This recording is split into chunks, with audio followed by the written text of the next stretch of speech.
Hi all, welcome to Blasters arena. ഇന്നലെ ISLൽ നടന്ന പ്ലേ ഓഫ് മത്സരത്തിൽ വിജയം സ്വന്തമാക്കാൻ ജംഷഡ്പൂരിന് കഴിഞ്ഞിട്ടുണ്ട്. എതിരില്ലാത്ത 2 ഗോളുകൾക്കാണ് നോർത്ത് ഈസ്റ്റ് യുണൈറ്റഡിനെ അവർ പരാജയപ്പെടുത്തിയിട്ടുള്ളത്. അവർക്ക് വേണ്ടി സ്റ്റീഫൻ എസെ, അതുപോലെ തന്നെ ഹാവി ഹെർണാണ്ടസ് എന്നിവരാണ് ഗോളുകൾ നേടിയിട്ടുള്ളത്.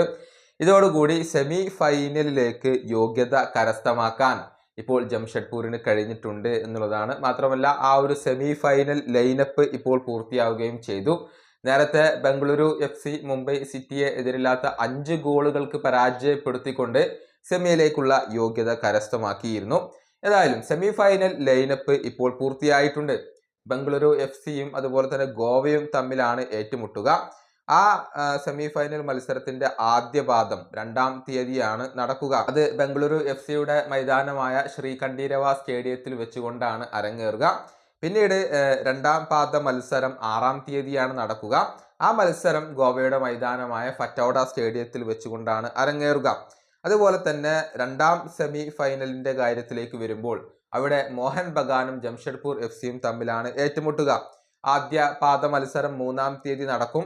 അത് ജംഷഡ്പൂരിന്റെ മൈതാനത്ത് വെച്ചുകൊണ്ടാണ് നടക്കുക. പിന്നീട് 2-ാം പാദ മത്സരം നടക്കുന്നു. അത് 7-ാം തീയതിയാണ്. അത് മോഹൻ ബഗാന്റെ മൈതാനത്ത് വെച്ചുകൊണ്ടാണ് നടക്കുക. ഇങ്ങനെയാണ് ISLലെ ഒരു സെമി ഫൈനൽ ലൈനപ്പ് വരുന്നത്. അവസാന 4 ടീമുകൾ ഇപ്പോൾ ആയിട്ടുണ്ട് എന്നതാണ്. ഏതായാലും ഏതൊക്കെ ടീമുകളായിരിക്കും ഫൈനൽ പ്രവേശനം സാധ്യമാക്കുക? നിങ്ങളുടെ പ്രവചനങ്ങൾ നിങ്ങൾക്ക് കമന്റ് ബോക്സിൽ രേഖപ്പെടുത്താം. ഈ വീഡിയോയുടെ അവസാനിപ്പിക്കുന്നു. അടുത്തൊരു വീഡിയോയിൽ കാണാം.